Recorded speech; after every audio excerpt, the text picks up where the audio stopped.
자, 우리 이번 강은 이제 지금까지 배운 내용을 토대로 해서 근로소득자의 연말정산을 같이 한번 해보도록 하겠습니다.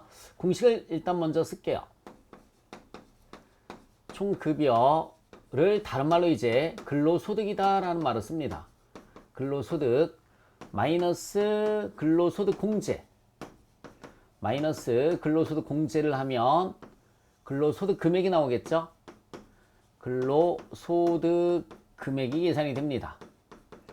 자, 일단은 이 총급여를 계산을 먼저 한번 해보도록 하겠습니다. 이 총급여에는 뭐가 있냐면 과세가 있고요. 과세가 있고 비과세가 있어요. 비과세. 과세라는 것은 뭐냐면 과세라는 것은 세금을 걷겠다라는 얘기고요.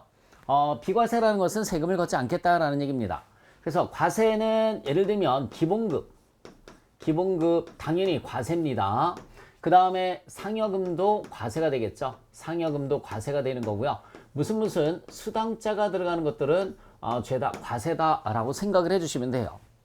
그럼 비과세는 뭐가 있냐면 가장 대표적인 것이 식대가 있습니다. 식대는 10만원까지가 비과세예요. 10만원까지가 비과세입니다. 월 10만원이 비과세인 거예요. 만약에 월 10만원씩 주지 말고 나는 1년치 한꺼번에 주셨으면 좋겠습니다 라고 하면 10만원만 비과세가 되는 거고 나머지 110만원은 과세가 된다라고 생각을 해주시면 되겠습니다. 식대 10만원까지 비과세고요. 그 다음에 자가운전 보조금 역시 20만원까지입니다. 얘는 20만원까지가 비과세예요.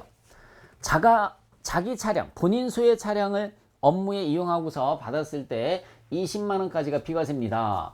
그리고 일숙직비라는 것은 일찍은 노는 날 출근하는 게 일찍이고요. 숙직은 출근해서 하룻밤 자는 게 숙직이 되겠죠. 일숙직비는 전액 비과세가 됩니다. 일숙직비는 전액 비과세. 자, 그 다음에 또 뭐가 있냐면 육아수당이 있습니다. 육아수당은 6세 이하 자녀가 있을 때 6세 이하 자녀가 있을 때 10만원까지가 비과세예요. 6세 이하 자녀가 있을 때 10만원까지가 비과세가 됩니다. 식대 비과세, 자가운전 보조금도 비과세, 일숙직비, 육아수당 비과세고요. 자, 그리고 야간 근로수당 비과세입니다. 자, 야간 근로수당 비과세의 조건은 뭐냐면 일단은 사무직은 과세가 되는 거예요. 사무직은 과세가 되는 거고요. 생산직만 해당이 되는데 생산직 근로자로서 첫 번째 월정 급여가 210만 원 이하이면서 상여금 같은 경우에는 월정 급여에 들어가지 않습니다. 부정기적인 거니까 월정은 정기적인 급여를 뜻하는 거예요. 그래서 월정 급여가 210만 원 이하이면서 직전 연도 총급여가 2,500만 원 이하인 자가 받는 것으로 연간 240만 원 한도로 비과세가 됩니다. 만약에 이 두 가지 조건 중에서 하나라도 충족하지 못하면 과세가 되는 거죠. 생산직이라 하더라도 월정급여가 만약에 300만 원이다. 그럼 무조건 야간근로수당 과세가 되는 거예요. 그래서 월정급여 210만 원, 직전 사업연도 총급여가 2,500만 원인 생산직 근로자가 받는 연간 240만 원 한도의 야간근로수당은 비과세가 된다라는 얘기죠. 이런 것들을 제외한 나머지는 대부분이 과세다라고 생각을 해주시면 되겠습니다. 자, 그럼 우리 여러분들 교재에 나와 있는 자료를 보시면은 근로소득 연말정산 자료에서 홍길동의 급여 자료가 나와 있습니다. 사무직 근로자예요. 사무직 근로자입니다. 우리 저기 나와 있는 총급여는 과세만 따져주시면 돼요. 과세만 따져주시면 됩니다. 기본급부터 나와 있죠. 기본급이 얼마라고 나와 있냐면 300만 원 나와 있습니다. 기본급이 300만 원 나와 있어요. 과세만 따져주시면 되는 겁니다. 자, 출산, 보육수당이 10만 원 나와 있는데 밑에 자료를 봤더니 하나, 둘, 셋, 네 번째예요. 홍길동은 직장 내 맞벌이 부부로서 6세 이하 자녀가 있다고 나와 있죠. 육아수당이니까는 비과세입니다. 비과세는 따지지 않습니다. 자, 그리고 자가운전 보조금이 있어요. 자가운전 보조금이 25만 원 있는데 20만 원까지가 비과세예요. 하나, 둘, 세 번째 자료를 보시면 자가운전보조금은 차량 소유의 종업원이 본인 차량을 업무에 이용하고 실제 소유된 여비 대신에 지급한 것이다. 이 조건이 있어야 됩니다. 그럼 20만 원까지가 비과세가 되는 거예요. 그러면 5만 원만 과세 처리가 되겠네요. 식대는 두 번째 자료 보시면은 당사는 식대 이외에 별도의 식사를 제공하지 않는다라고 나와 있으니까 식대 10만 원까지 비과세입니다. 그러면 5만 원만 과세 처리가 되는 거죠. 자격증 수당은 과세입니다. 자격증 수당은 뭐가 되냐면 과세가 되는 거죠. 50만 원입니다. 자격증 수당 50만 원 과세가 되고요. 야간 근로 수당이 10만 원이 있습니다. 야간 근로 수당이 10만 원이 있어요. 사무직 근로자니까 무조건 과세가 되겠습니다. 야간 근로 수당 사무직 근로자니까 무조건 과세가 되는 거고요. 일숙직비는 비과세니까 따지지 않습니다. 일숙직비는 비과세니까 따지지 않는 거고요. 그 다음에 상여금이 400% 나와 있어요. 상여금은 400%가 뭐냐면 기본급의 400%인 거예요. 기본급의 400%니까 300만 원 곱하기 400%를 해주시면 되겠죠. 그러면 상여금은 1200만 원이 나옵니다. 상여금은 1200만 원. 그러면 나머지 다 더해주면은 310만 원이죠. 310만 원, 320만 원, 50만 원 더주면 370만 원입니다. 370만 원 곱하기 12개월 이렇게 해주시면 되겠습니다. 자, 다시 한번요. 기본급 300, 자가운전보조금 식대가 돼서 10만 원씩이잖아요. 그렇죠? 네, 그러면은 310만 원이고요. 360만 원, 370만 원. 370만 원 곱하기 12개월을 해주시면 돼요. 그러면은 3,600만 원에다가 3,600만 원 더하기 840만 원이죠. 840만 원 더해줬더니 4,440만 원이 나옵니다. 그래서 상여금까지 이것도 제가 그냥 암산으로 하는 바람에 그런 거고요. 어쨌든 이거 계산하면 4,440만 원이 나오는 거죠. 4,440만 원은 4,440만 원입니다. 두 개 더해주시면 5,640만 원이네요.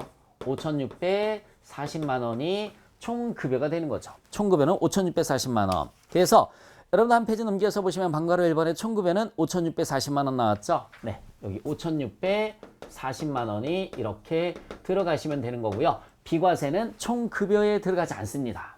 총 급여에 들어가지 않습니다. 자, 이제 근로소득 공제를 계산하기 위해서 지우면서 한 번씩만 천천히 살펴보겠습니다. 기본급 과세, 자가운전보조금은 25만 원이니까는 5만 원만 과세가 되는 거고요. 식대 15만 원이니까 5만 원만 과세, 자격증 수당 전체가 과세고요. 야간 근로 수당 생산직이 아니잖아요. 전체가 과세입니다. 몽땅 다 더해주면 370만 원이에요. 370만 원 곱하기 12개월에서 4,440만 원. 상여금은 300%라고 나와 있으니까는 400%라고 나와 있죠. 기본급의 400%가 되는 겁니다. 1,200만 원 더해서 5,640만 원 더해서 5,640만 원이 과세다라고 생각을 해주시면 되겠습니다. 그래서 총급여 계산할 때 여러분들 총급여 계산할 때는 과세와 비과세를 이렇게 구분하실 수 있으시면 되는데 비과세는 식대 10만 원, 자가운전보조금은 20만 원까지다.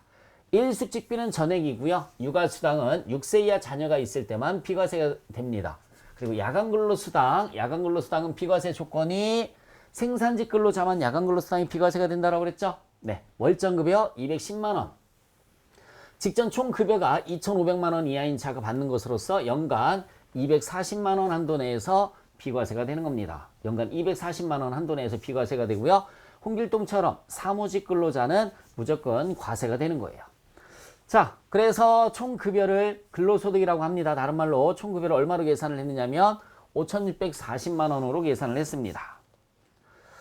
자, 그럼 이제 근로소득 공제는 일용근로자는 무조건 얼마라고 그랬습니까, 여러분들? 15만 원이라고 그랬잖아요. 일용근로자는 무조건 15만 원인데 우리 상용근로자는 공식이 나와 있어요. 여러분들 교재 보시면은 근로소득 공제가 자 500만 원까지는 70%라고 나와 있습니다. 근데 지금 5,640이니까 몇 번째 공식에 속할까요? 1,500만 원도 넘어섰죠? 4,500만 원도 넘어섰어요. 그죠?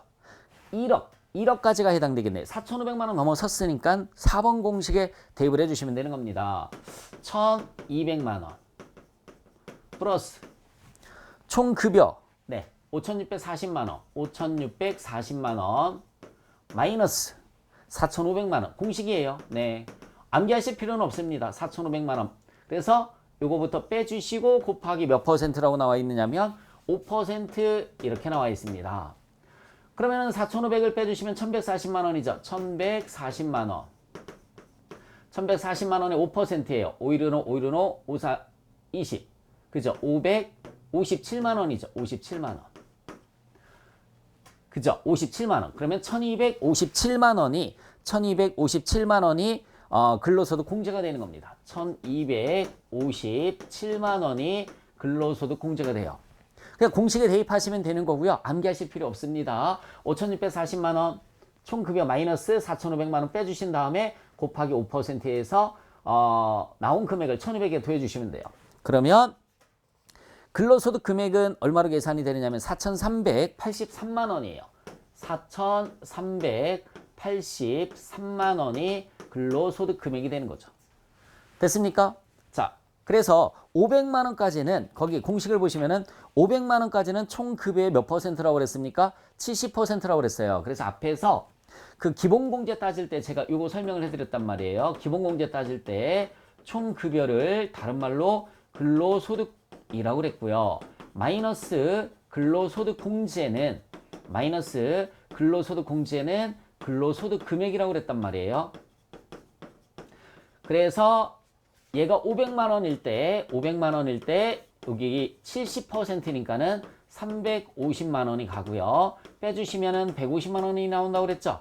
기본공제 따질 때 근로소득 금액 150만 원을 초과하면 된다, 안 된다? 안 된다. 기본공제가. 또 총급여 근로소득이 500만 원을 초과하면 그러니까 기본공제는 안 된다라는 얘기입니다.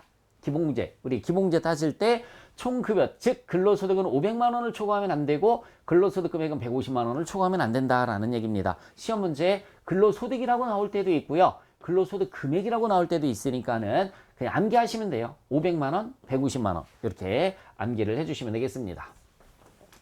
자, 우리 근로소득 공제까지 계산을 해봤습니다. 근로소득 공제까지 계산을 해봤고요. 이제 밑에 종합소득 공제가 들어가겠죠? 종합소득 공제 첫 번째 인적 공제부터 같이 한번 따져보도록 하겠습니다. 마이너스 종합소득 공제예요. 마이너스 종합소득 공제 이렇게 해주시면 과세 표준이 계산이 됩니다. 과세 표준 종합소득 공제 첫 번째가 인적 공제입니다. 첫 번째가 인적 공제. 자, 여러분들 그 연말정산 첫 번째 장에 보시면은 가족사항이 나와 있습니다. 가족사항이 나와 있어요. 본인부터 나와 있어요. 본인, 배우자, 부친, 배우자, 그리고 부친, 장남, 차남, 붙인 다음에 장남, 차남, 그리고 처남도 올라갑니다. 처남. 자, 기본공제를 먼저 따져보도록 하겠습니다. 본인은 무조건 되는 거예요. 본인은 무조건 됩니다. 기본공제 따져주시고요. 추가공제, 부녀자 공제가 있다고 그랬죠. 부녀자. 그 다음에 뭐 있느냐면 한부모 가족공제가 있어요. 한부모 가족공제가 있습니다. 한부모 가족공제. 그리고 또 뭐가 있을까요? 경로우대 공제가 있죠. 경로우대 공제. 그 다음에 또 뭐가 있습니까? 장애인 공제가 있습니다. 자, 본인은 무조건 됐고요. 배우자를 한번 볼까요? 배우자가 임꺽순이 나와 있는데 근로소득이 500만 원 있어요. 그러면 조금 전에 제가 말씀을 드렸죠. 근로소득 500만 원까지는 기본공제가 되고 500만 원을 초과하면 기본공제가 안 된다고 그랬어요. 500만 원까지는 기본공제가 되는 겁니다. 다시 한번 얘기해 줄게요. 근로소득 500만 원까지는 돼요. 근로소득 금액이 150만 원이니까. 자, 부친은 이자소득이 1,000만 원이에요. 이자소득 2천만 원까지는 되고 2천만 원을 초과하면 안 된다고 그랬죠. 됩니다. 다시 한번 말씀드릴게요. 이자소득 2천만 원까지는 되지만 2천만 원 초과는 안 돼요. 장남은 22살이니까 원래 안 되죠. 아버지는 60세가 넘었으니까 됐었던 거고요. 장남은 그러니까 이거 기본공제 따질 때 첫 번째 뭘 먼저 따지시면 되냐면 나이, 두 번째가 소득을 따지는 겁니다. 배우자는 나이 따질 필요 없어요. 부친은 나이가 60세 이상이 됐으니까 되는 거고요. 60세, 20세를 따지시면 되는 거고요. 그 다음에 소득을 따지시면 된다라고 그랬어요. 부친이 60세 이상 되잖아요. 소득은 이자 소득 2천만 원 초과 안 하니까 되는 거죠. 장남은요. 나이는 안 됐어요. 22살이니까 그쵸? 근데 장애인으로서 소득이 없으니까 되는 겁니다. 장애인으로서 소득이 없으면 돼요. 다시 한번 장애인은 나이 제한 없이 공제가 된다라고 그랬단 말이에요. 그래서 장남은 나이는 안 되지만 소득이 없으니까 되는 겁니다. 차남은 그죠? 6살이잖아요. 나이 없고 소득 없어요. 그죠? 나이가 없는 게 아니라 나이 6살이고 소득 없습니다. 되죠? 처남은 26살. 나이 안 돼요. 소득도 없죠? 근데 장애자가 아니잖아요. 그러면 안 되는 거예요. 네. 소득이 없다 하더라도 나이가 20살 넘었잖아요. 안 됩니다. 장애자가 장애인인 경우에만 되는 거죠. 그럼 기본공제는 하나, 둘, 셋, 넷, 5명이에요. 그러면 5명 곱하기 1인당 얼마씩이라고 그랬어요? 150만 원씩 이렇게 750만 원이 기본공제가 되는 겁니다. 자, 추가공제 따질 때 자, 홍길동이 여자가 아니잖아요. 주민등록번호 보시면 1번으로 시작되니까 남자예요. 남자. 네, 부녀자 해당사항 없죠? 한부모도 아니에요. 배우자 있으니까. 그리고 홍길동이 경로도 아니고요. 경로도 아니고 장애도 아닙니다. 나머지 사람들은 따질 필요 없다고 그랬어요. 부녀자와 네, 얘는 무조건 다 따질 필요가 없어요. 무조건 다 따질 필요가 없습니다. 자, 나머지 사람들은 경로와 장애만 따지면 되는데 배우자 경로 아니죠? 장애도 아니에요. 부친은 70세니까 경로 맞죠? 경로 맞아요. 장애 아닙니다. 장남은 장애인이에요. 경로는 아니고요. 장애인 맞아요. 얘는 차남 해당 사항이 없어요. 그럼 경로 100만 원, 장애인은 200만 원 이렇게 되겠네요. 그러면 750에다가 300만 원 더해주면 1050만 원이 인적공제가 되는 겁니다. 인적공제는 1050만 원. 인적공제는 1050만 원. 답 맞춰가면서 한번 볼게요. 그래서 한 페이지 넘겨서 보시면 죄송합니다. 한 페이지 넘겨서 보시면 박스로 제가 메모를 해놨어요. 박스로 기본공제 그죠? 750만 원. 부녀자와 한부모는 본인만 해당된다고 써놨고요. 경로 100만 원, 장애 200만 원. 그래서 인적공제는 1050만 원이 되는 겁니다. 지우면서 한번 볼까요? 네, 요거 자 본인은 무조건 기본공제 된다라고 그랬고요. 본인은 무조건 기본공제 되고요. 배우자 나이는 상관없고 소득이 근로소득이 500만 원 있었으니까 되는 겁니다. 부친이 60세 이상으로서 이자 소득이 1000만 원 있죠? 네, 2천만 원까지는 되는 거예요. 장남은 원래 안 되는데 장애인 때문에 되는 거고요. 차남은 다 됐습니다. 처남은 나이가 안 되죠? 네, 소득은 없지만 나이 때문에 안 돼요. 장애인이 아니잖아요. 그래서 소득은 없지만 나이 때문에 안 된다. 그래서 지금 현재 인적공제는 얼마로 계산을 했느냐면 1050만 원으로 계산을 했습니다. 여기다 쓸게요. 인적공제 1050만 원이에요. 두 번째는 연금보험료 공제예요. 두 번째는 연금보험료 공제. 이거 국민연금 납부한 거라고 그랬잖아요. 국민연금.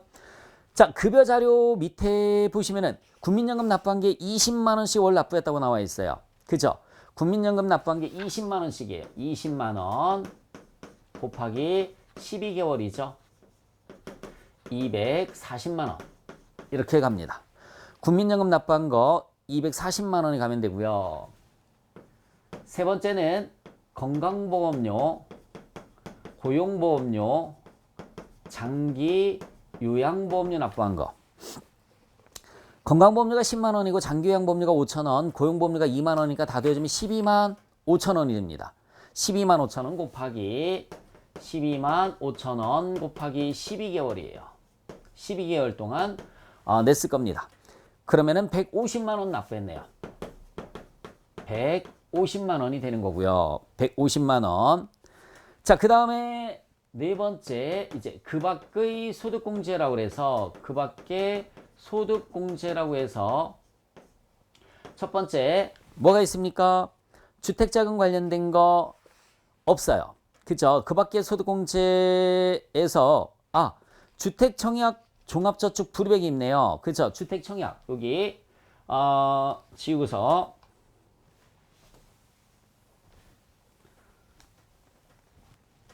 특별소득공제 요거 말고 주택청약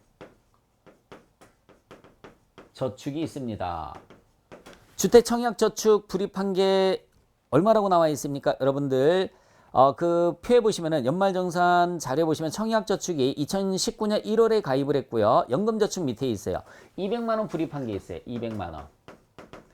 200만 원에 40%니까 80만 원 되는 거죠. 200만 원에 40%니까 80만 원 됩니다.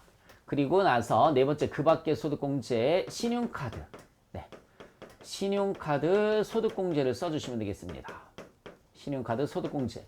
얘는 공식을 한번 써볼까요? 사용액 마이너스 총급여 곱하기 25% 곱하기 공제율이 들어가면 공제율 이렇게 해주면은 공제액이 계산이 된다라고 그랬죠. 공제액 계산이 됩니다. 그래서 신용카드 사용액 마이너스 총급여 곱하기 25% 총급여의 25%까지는 안 된다라고 그랬어요. 자, 그러면 여러분들 신용카드 뭘 썼나 한번 볼게요. 여러분들 첫 번째 자료 보시면은 보험료부터. 자, 여러분 보험료는 본인 신용카드로 결제한 거 여기 사용액란에 일단은 총급여 곱하기 5,640만 원 곱하기 25%를 해주시면은 5,640만 원 곱하기 25% 그죠? 25% 해주시면 돼요. 5,640만 원. 5,640만 원 곱하기 25%를 먼저 해주시고 자, 이 사용액이 과연 얼마가 들어가느냐? 자, 첫 번째 뭐가 있습니까? 보험료 사용액이 있어요. 보험료는 안 들어간다라고 그랬어요. 그 다음에 보험료 다음에 뭐 나와 있습니까? 의료비는 들어갑니다. 여기 의료비는 들어가요. 그래서 의료비 계산을 한 걸 봤더니 토탈 550만 원 썼습니다. 의료비 550만 원 썼고요.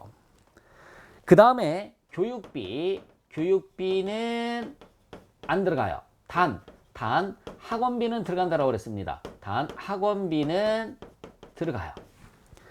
그래서 대학원 교육비 카드로 결제한 거는 안 됩니다. 교육비, 대학교 교육비도 안 되고요. 그런데 영어학원 지출한 게 50만 원 있어요. 학원비는 됩니다. 50만 원. 교육비는 안 되는데 단 학원비는 돼요. 학원비는 됩니다. 그 다음에 기부금 비고란에 아무것도 없고요. 연금저축 쭉 내려가서 기타 신용카드 사용액 봤더니 중고자동차 구입액, 중고자동차 10% 된다고 그랬죠. 중고자동차는 10%만 됩니다. 2천만 원에 10%면 200만 원이 되겠습니다. 2천만 원에 10%면 200만 원이 되는 거고요. 배우자 가방 사준 거, 그죠? 기타로 들어가면 되겠죠? 기타. 배우자 가방 사준 거 당연히 되죠. 기타 생활비 지출한 거랑 해서 500만 원, 1,500만 원 더해주면 2천만 원입니다. 2천만 원. 이런 식으로 따져주시면 되는 거예요. 그래서 보험료 카드를 결제한 건 여기 안 들어가고요. 의료비는 들어가요. 대학교 교육비 카드 결제한 거 안 들어가는데 학원비는 들어갑니다. 학원은 자영업자이기 때문에 중고자동차는 10%니까 됐고요. 기타 2천만 원 더해서 그러면은 얼마가 될까요? 여러분들 2,750에다가 2,800만 원 썼네요. 신용카드 사용액이 얼마냐면 2,800만 원 썼습니다. 2,800만 원을 썼어요. 그래서 이걸 계산하면 오로지 신용카드로만 썼으니까 15% 해주시면 되는 거죠. 오로지 신용카드로만 썼으니까 만약에 체크카드면 30%라고 그랬어요. 그렇죠? 체크카드면 30%라고 그랬습니다. 그래서 계산하면 208만 5천 원이 계산이 됩니다. 208만 5천 원. 자, 그래서 이 문제에서는 인적공제 1,050만 원이고요. 연금보험료 240만 원. 그 다음에 건강보험료, 장기요양보험료, 고용보험료 150만 원. 주택청약저축불입액 80만 원. 신용카드 208만 5천 원 소득공제를 받을 수가 있는 거예요. 그러면 종합소득공제는 여기까지 계산을 해주면 1,728만 5천 원. 1,728만 5천 원이 계산이 돼서 과세표준이 얼마로 계산이 될 거냐면 2,654만 5천 원 이렇게 계산이 되는 겁니다. 과세표준은 2,654만 5천 원이 계산이 되겠죠. 됐습니까? 자, 우리 여러분들 지우면서 인적공제부터 한 번씩 다시 한번 보도록 하겠습니다. 자, 인적공제는 토탈 금액이 1,050만 원이라고 그랬고요. 1,050만 원. 자, 연금보험료 전액 다 된다고 그랬잖아요. 240만 원. 건강보험료, 고용보험료, 장기요양보험료도 전액 다 됩니다. 150만 원. 주택 청약저축 80만 원 됐었고요. 신용카드 공식을 암기를 하고 있으면 되겠죠. 이건 시험 문제에서도 공식을 암기를 해야지만 풀을 수가 있어요. 사용액 마이너스 총급여 곱하기 25% 곱하기 공제율인데 중요한 것은 사용액에 들어가지 않는 것들을 구분하는 게 중요한 겁니다. 그래서 보험료 안 됨, 의료비 됨, 교육비 안 됨, 학원비는 된다고 그랬어요. 중고 자동차는 10%, 신차는 안 되고요. 배우자 구입한 가방 사준 거, 그 다음에 뭐 기타, 그죠? 생활비 지출한 거는 모두 다 됩니다. 이렇게 종합소득공제를 계산을 한번 해봤습니다. 자, 여러분들 총 급여가 5,640만 원이라고 그랬고요. 그 다음에 근로소득공제 계산을 해서 공식에 대입을 했고, 그리고 이제 종합소득공제 계산을 해서 과세표준까지 왔습니다. 그러면은 이제 과세표준 밑에 뭐 들어갈까요? 곱하기 세율이 들어가죠. 곱하기 세율 이렇게 해주면은 산출세액이 나옵니다. 산출세액. 자, 여러분들 세율 체계가 두 번째 장 보시면은 근로소득공제 구하는 공식 밑에 종합소득 세율이 있어요. 과세표준 1,200만 원까지는 6%, 마이너스 늦은 공제는 없습니다. 과세표준 4,600만 원까지는 15% 108만 원 빼주시면 되고요. 지금 그 다음에 8,800까지가 24%, 1억 5천만 원까지가 35%, 그래서 최고 42%까지 세율이 있는데, 자, 여기 봐요. 지금 현재 과세표준은 2,654만 5천 원이니까 첫 번째 1,200만 원은 초과했죠. 암기 안 해도 괜찮아요, 이거는. 두 번째 4,600만 원까지니까 곱하기 15% 마이너스 108만 원 이렇게 해주시면은 산출세액이 계산이 되는 겁니다. 여러분들 계산기 두드려 보세요. 2,654만 5천 원 곱하기 0.15 하신 다음에 108만 원을 빼주시면 되는 거죠. 그러면은 산출세액이 290만 1,750원 이렇게 계산이 됩니다. 산출세액은 290만 1,750원. 과세표준 곱하기 세율 구간은 암기를 하지 않으셔도 상관이 없습니다. 자, 과세표준 곱하기 세율에서 산출세액 나오고요. 산출세액에서 이제 각종 세액공제를 빼주시면 돼요. 각종 세액공제를 빼주시면 뭐가 계산이 되느냐면 결정세액이 계산이 됩니다. 각종 세액공제를 빼주시면 결정세액이 나오는데, 자, 근로소득자는 첫 번째 근로소득 세액공제부터 시작합니다.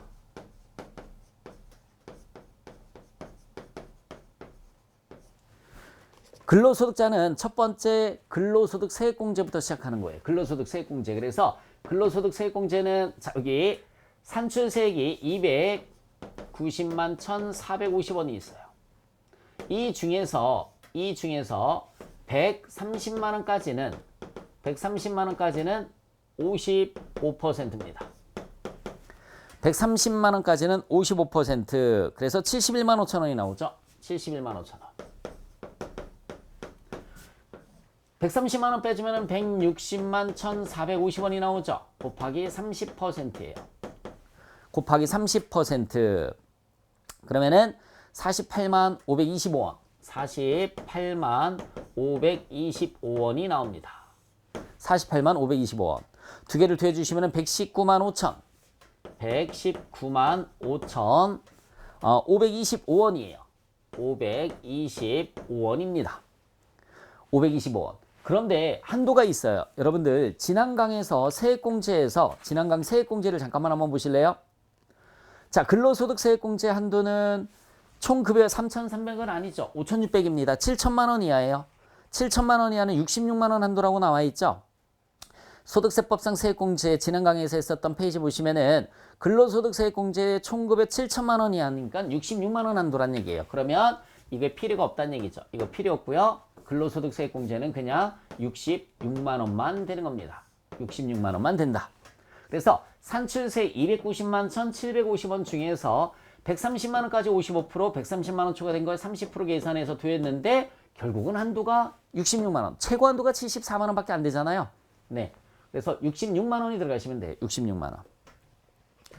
자, 두 번째 자녀 세액공제가 들어가요. 자녀 세액공제가 들어가는데 자녀 세액공제는 7세 이상만 된다고 그랬죠. 7세 이상만. 그러면은 장남이 22살이지만 장애인이라 됐었고요. 6세는 안 돼요. 그러니까 한 명밖에 없어요. 15만 원입니다. 자녀 세액공제 한 명밖에 없으니까 15만 원이 되는 거죠. 세 번째, 출산 입양은 없어요. 출산 입양 없고요. 연금 계좌 세액공제가 있습니다. 그 다음에는 연금 계좌 세액공제가 있어요. 자, 여러분들 전 페이지 보실까요? 연금 납부한 게 청약저축 위에 보시면은 연금 납부한 게 얼마라고 나와 있습니까? 100만 원 나와 있어요. 100만 원. 그죠? 100만 원. 100만 원 곱하기 12%일까요? 아니면 15%일까요? 총급여가 5,500만 원 넘어섰죠? 5,500까지가 15%라고 그랬단 말이에요. 15%. 지금은 5,500만 원 넘어섰으니까 15%가 아니라 12%에서 12만 원입니다. 얘도 한도가 있습니다. 여러분들 세액공제 연금 계좌에 보시면은 총급여 5,500까지는 12%라고 그랬어요. 12%. 그래서 12%이기 때문에 12만 원을 계산을 해줬고요. 그 다음에 이제 특별세액공제라고 그래서 첫 번째 보장성 보험료. 자, 보장성 보험료가 일반이 있고 장애인 특별 그죠? 장애인 관련된 보장성 보험료가 있다고 그랬어요. 자, 그래서 전 페이지 자료를 봤더니 배우자를 피보험자로 한 생명보험료, 여러분 배우자 기본공제 대상자 했었죠? 이 보험료는 기본공제 대상자의 것만 되는 거예요. 기본공제 대상자의 것만. 다시 한번 말씀드릴게요. 지금 배우자의 보험료가 나와 있고 장남의 장애인 전용 보장성 보험이 있어요. 그러면 배우자가 기본공제가 됐는지, 여기 기본공제가 됐는지를 먼저 보는 거예요. 됐잖아요? 그럼 되는 겁니다. 근데 배우자가 만약에 기본공제가 아니었었다? 그럼 안 되는 거예요. 그래서 배우자께 얼마 80만 원, 장남께 150만 원이죠. 근데 둘 다 100만 원 한도니까 얘는 그냥 80만 원 곱하기 12%가 되는 거고요. 그러면 96,000원. 장남은 150만 원 납부를 했지만 100만 원 한도라고 그랬어요. 그래서 100만 원 곱하기 15% 이렇게 해서 15만 원이 되는 겁니다. 15만 원이 되는 거예요. 만약에 다시 한번 말씀드리지만 배우자가 근로소득이 500이 아니라 600이 있었으면 안 됐겠죠. 기본공제가. 여기 안 들어갔겠죠. 그럼 배우자 거 안 되는 거예요. 배우자 거 안 됩니다. 그래서 보장성 보험료는 기본공제 대상자의 것만 된다라는 걸 기억을 해주셨으면 좋겠습니다. 자, 그 다음에 의료비가 있어요. 의료비는 가족 다 그냥 돼요. 소득 같은 거 안 따져요. 그냥 됩니다. 의료비는. 부친의 질병치료비 50만 원, 장남의 질병진단비 300만 원. 미용 목적은 안 돼요. 미용 목적은 안 됩니다. 그래서 그냥 350만 원이네요. 350만 원. 350만 원 마이너스 뭐라고 그랬습니까? 총급여의 3% 안 된다고 그랬죠? 그죠? 여기에 15%가 의료비 세액공제라고 그랬어요. 의료비 세액공제. 그래서 의료비 세액공제는 27만 1,200원이 나옵니다. 27만 1,200원이 의료비 세액공제를 받을 수 있는 금액이에요. 다시 한번 말씀드릴게요. 보장성 보험료는 기본공제 대상자의 것만 되는 거지만 의료비는 그런 거 안 따진다. 그런 거 안 따져요. 대신에 의료비, 외국에서 쓴 의료비 안 돼요. 외국에서 쓴 의료비 안 되고 미용 목적이나 한약이나 보약이나 뭐 이런 것들은 안 되는 겁니다. 건강 증진 목적 이런 건 안 되는 거예요. 그래서 미용 안 되고 외국에서 쓴 거 안 되고 보약 안 되고 이렇게만 생각을 해주시면 되겠네요.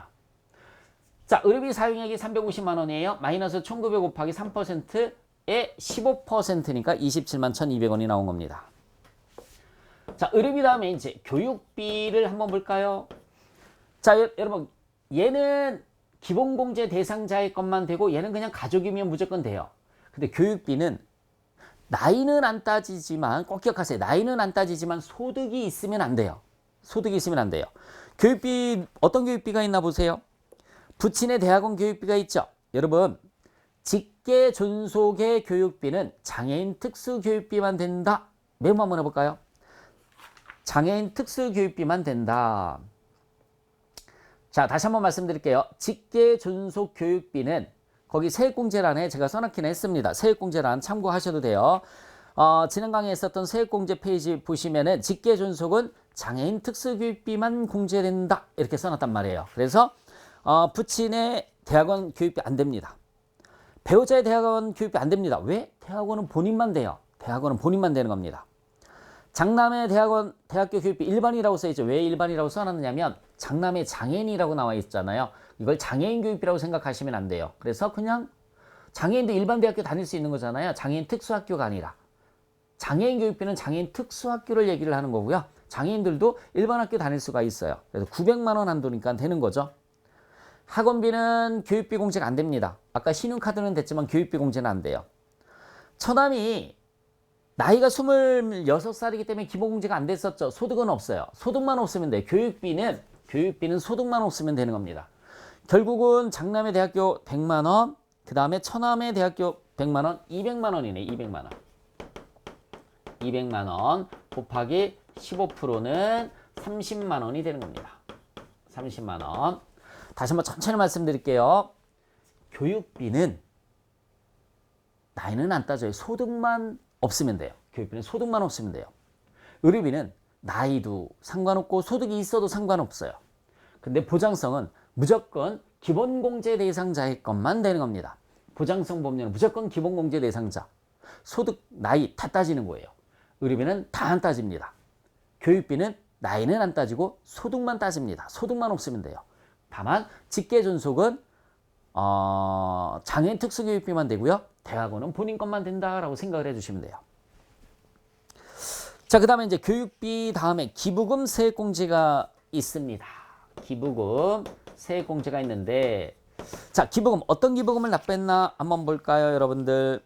기부금을 봤더니 부친의 교회 기부금이 500만 원 있어요. 기부금도 나이는 안 따지고요. 소득이 있으면 안 돼요. 처남이 쓴 기부금도 돼요. 형제 자매가 쓴 기부금도 되는데 소득이 있으면 안 돼요. 소득. 나이는 상관없습니다. 소득이 있으면 안 돼요. 나이는 상관없어요. 그러면은 기부금을 지금 얼마 납부했다고 그랬습니까? 500만 원 납부를 했어요. 500만 원. 그러면은 500만 원 곱하기 1000만 원까지는 15%라고 그랬죠. 500만 원 곱하기 15% 이렇게 하느냐? 그건 아니라고 그랬습니다. 항상 이걸 따져봐야 돼요.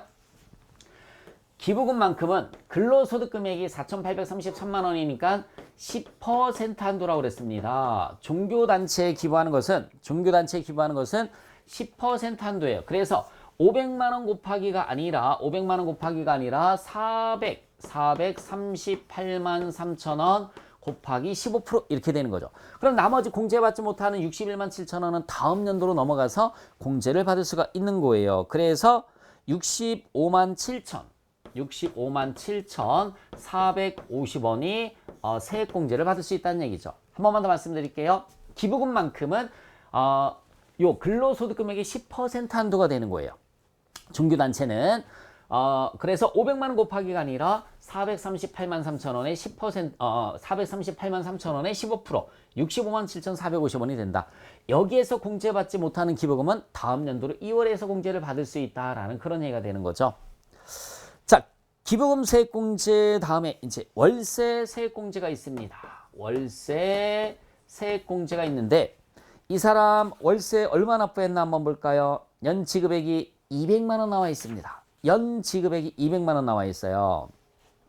10%입니다. 10% 연 지급액 200만 원 곱하기 월세 세액공제는 10% 받을 수가 있어요. 20만 원 받을 수가 있습니다. 20만 원 받을 수가 있어요. 자, 그러면 자료 안 써먹은 거 있나 한번 볼까요? 자, 내용 보험료 써먹었죠. 의료비 써먹었죠. 교육비, 기부금, 연금저축, 청약저축, 월세, 기타, 신용카드 사용액까지 모두 다 써먹었습니다. 자, 그래서 보장성 보험료는 여기다 메모하시면 기본공제 대상자의 것만 되는 거고요. 의료비는 나이도 안 따지고요. 소득도 안 따져요. 아무것도 안 따져요. 근데 교육비는 소득이 있으면 안 돼요. 기부금도 소득이 있으면 안 돼요. 월세야 본인 것만 되는 거죠. 연금계좌 본인 것만 되는 거고요. 자녀세액공제 기본공제 대상자인 자녀만 되는 겁니다. 기본공제 얘는 본인이에요. 본인. 그래서 자녀세액공제는 기본공제 대상자, 연금계좌 세액공제는 본인 것만, 보장성 보험료는 기본공제 대상자, 의료비는 아무것도 안 따진다. 그냥 미용이냐, 보약이냐, 외국에서 쓴 거냐, 이런 것만 따진다. 교육비는 소득이 있으면 안 돼요. 나이는 안 따져요. 소득이 있으면 안 돼요. 기부금도 소득이 있으면 안 돼요. 나이는 안 따져요. 또 월세는 본인 것만 된다는 얘기죠. 자, 이렇게 해서 지금 세액공제를 몽땅 다 더해주시면은 세액공제의 합계액이 얼마로 계산이 될 거냐면 260만 4천. 260만 4천 얼마로 계산이 되냐면 650원이에요. 650원. 그래서 빼주시면은 결정세액이 나옵니다. 결정세액은 29만 7,100원이 나오겠네요. 29만 7,100원. 결정세액이 0이 나와야지 연말정산을 잘하는 거예요. 결정세액이 0이 나와야지 연말정산을 잘하는 겁니다. 자, 여기에서 이제 마이너스 이제 기납부 세액을 빼주시면, 자, 기납부 세액은 첫 번째 자료 보시면은, 자, 매월 급여 지급 시 아래 금액을 공제한 후 지급한다. 소득세 얼마 뗐습니까? 10만 원 뗐으니까는 120만 원. 그쵸? 120만 원 기납부를 했네요. 여기에 10% 29,710원이 지방소득세예요. 여기 10% 네, 12만 원 지방소득세 냈을 테죠. 그래서 모두 100%는 아니지만 환급세액이 나오겠습니다. 빼주면은 여기 10%가 지방소득세 12만 원 납부한 게 있죠. 그래서 환급세액이 90만 2,900원 이렇게 계산이 됩니다. 90만 2,900원. 얘는 9만 290원 환급이 되겠죠. 자, 얘가 이제 연말정산이 되는 겁니다.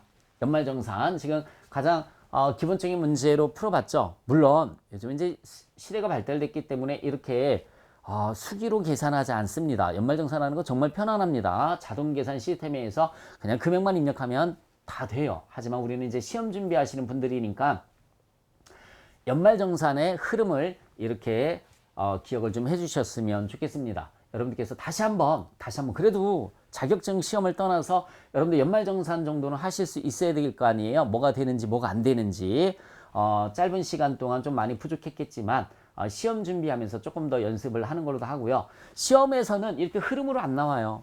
시험에서는 요거 구하는 거 나와요. 요거 구하는 거 나오고요. 요거 구하는 거 나와요. 그 다음에 종합소득공제 구하는 거 나오고, 이 부분 계산이 되는 겁니다. 그리고 얘도 다 부분으로 다 나오는 거예요. 이 부분으로. 이게 쭉 이어서 나오면 그거 누가 맞춥니까? 그죠? 그래서 뭐, 기부금 세액공제 얼마니? 그 다음에 뭐, 연금계좌 세액공제는 얼마니? 이렇게 부분, 이런 식으로 해서 시험 문제들이 출제가 되고, 되는지 안 되는지 따지는 거. 그런 게 이제 우리 실제 시험이다라고 생각을 해주시면 되고요. 자, 우리 이렇게 해서 이제 종합소득의 2배사 근년기 퇴양과 연말정산까지 종합소득공제, 세액공제, 연말정산까지 모두 살펴봤습니다. 수고하셨습니다.